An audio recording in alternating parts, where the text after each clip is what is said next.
What's up, guys? Synthetic Division here. So I wanted to do this quick, sort of quick Q&A video that basically it's the most common questions I get asked about solo mining and low power crypto mining. So let's get right into it real quick. The first one that always comes up immediately in on almost every video I've made on any X post about a hardware, is it profitable? Quick answer, no, it's not. Short answer, no, it's not. Unless you have free power and your 1.2 terahash isn't a lot on a Bitaxe, for example, even upwards of 12 terahash is not a lot when it comes to Bitcoin. So maybe if you're mining something else and you have free power, then maybe. Highly doubtful, but maybe. Okay. I have a pretty low electricity rate. Mine is 7.5 cents per kilowatt hour, which is pretty dang good, and it's still not profitable. I spend about 50 to 60 bucks a month in power, and I counter that by doing a side gig where I'm a mechanic and I do like a fix a friend's brakes or something like that. That money I make from that helps me buy miners and then pays my electricity bill. So is it profitable? No, and I'm going to stick to that until someone can prove me wrong. No, it's not. What currencies do I mine? Now this is a interesting one for me because I want to say a little bit of everything because I do. What currency should you mine? That's up to you. I can't make that decision. And I will honestly tell you that. I will never tell you what to mine. I will tell you what I mine. Currently, I'm Bitcoin Silver, Digibyte, Fractal Bitcoin, Bitcoin Cash 2 over on Mining Dutch, and then solo mining Bitcoin. I solo mine all of that, and then I have some Raptorium, and then, yeah, that's really it. You mine what you want to mine.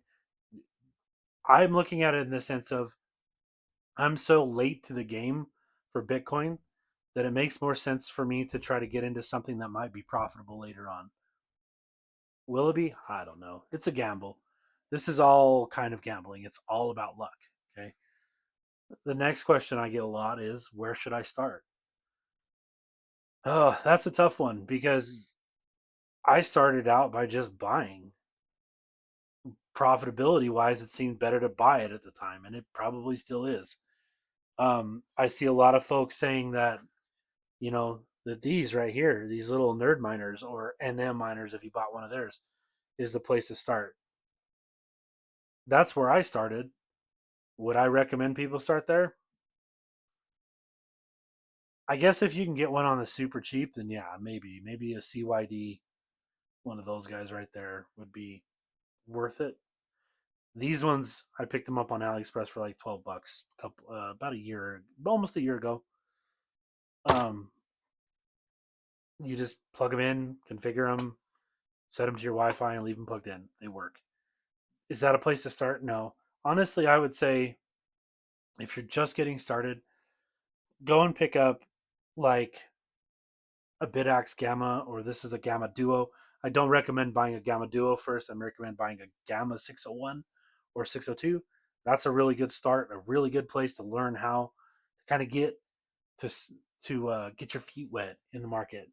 Um, at least with this, you have a way better chance than getting something than with this. Okay, you can assign these to pools, but there's RT pool. I think is the only place you can put these right now for pool mining.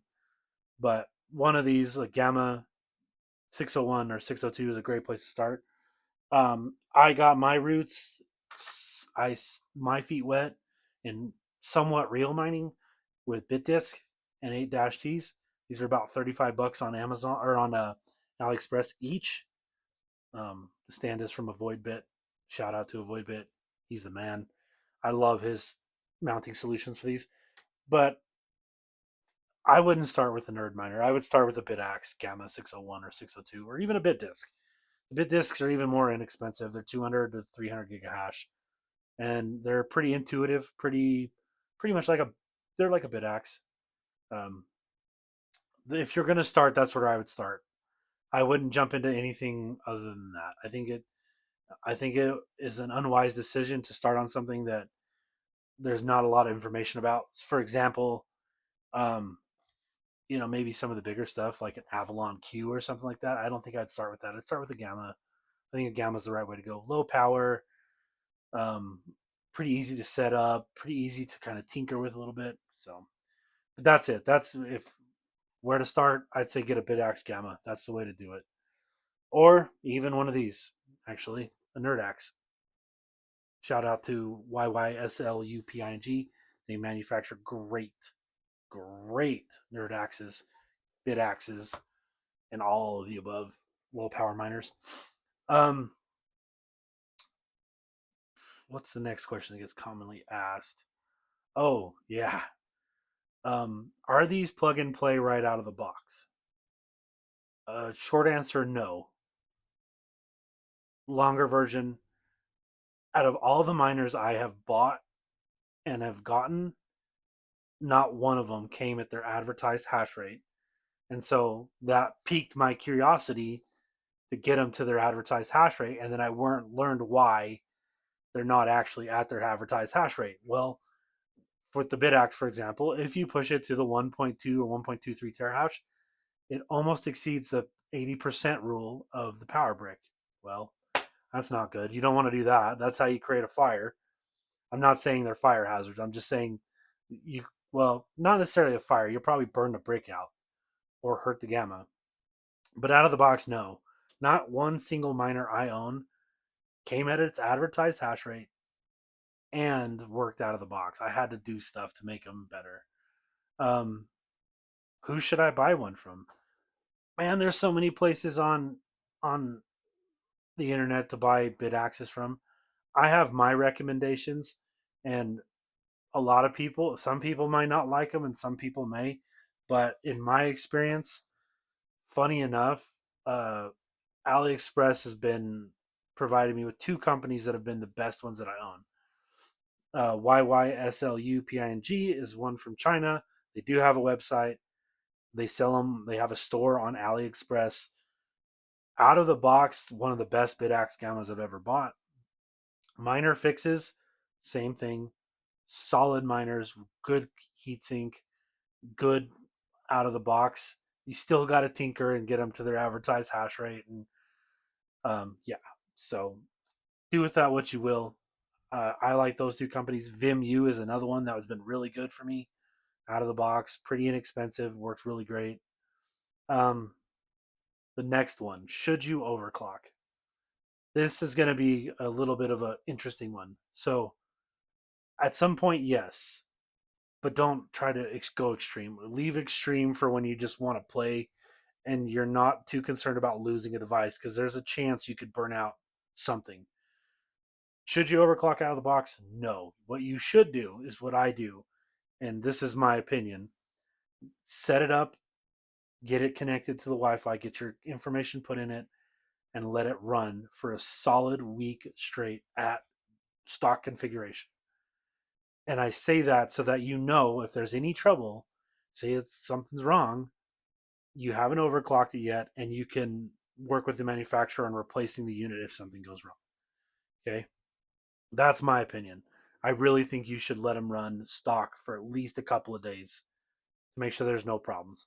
Now, once you hit that, past that, remember the 80% rule with overclocking.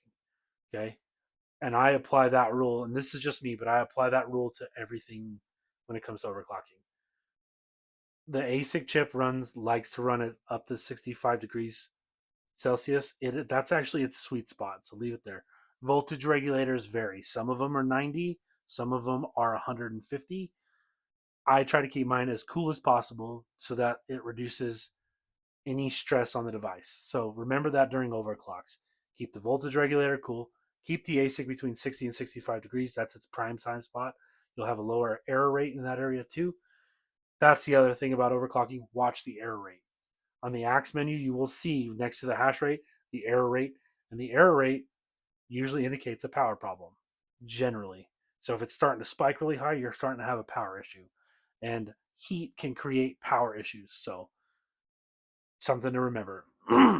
Do I think you should go and slap your first bid axe into a crazy setup like this? No. This is this is awesome, but no. Um, what you should do is make sure it's working correctly first before you modify it at all. Okay. Bitaxes, Canons, everything, NerdAxes, you name it, confirm that they work properly. Okay. Other than that, guys, that's really it. Should you buy this stuff? Yes. I've had so much fun. And one thing I want to touch on before I go, if you like tinkering with electronics, this is the right hobby for you. Solo mining and low power crypto mining is a hobby. It is not a career. Don't bet the house on it. Get a few devices, get one device, get 10 devices, tinker with them, mod them, cool them, put heat sinks on them, alternative powers, do a land mod. There's solar projects out there. I'm getting ready to do a project where I take one on a tow truck with me. Like, it's awesome. It's super fun to do. And if you're a tinker, this is the perfect hobby for you. Why not try to stack a few sats while you're tinkering with an item? Um, I think that's it. I think that was just something I wanted to talk about real quick. I appreciate you guys taking time to watch my videos. I know this is a little bit of a long-winded one, but I thought it was something I should address early on, and maybe later on we can revisit this. But I appreciate you taking time to watch videos, guys. Leave your opinions down in the comments below. I'm really curious about what you think. What's your opinions on the things we've talked about? Yeah. Peace out, guys.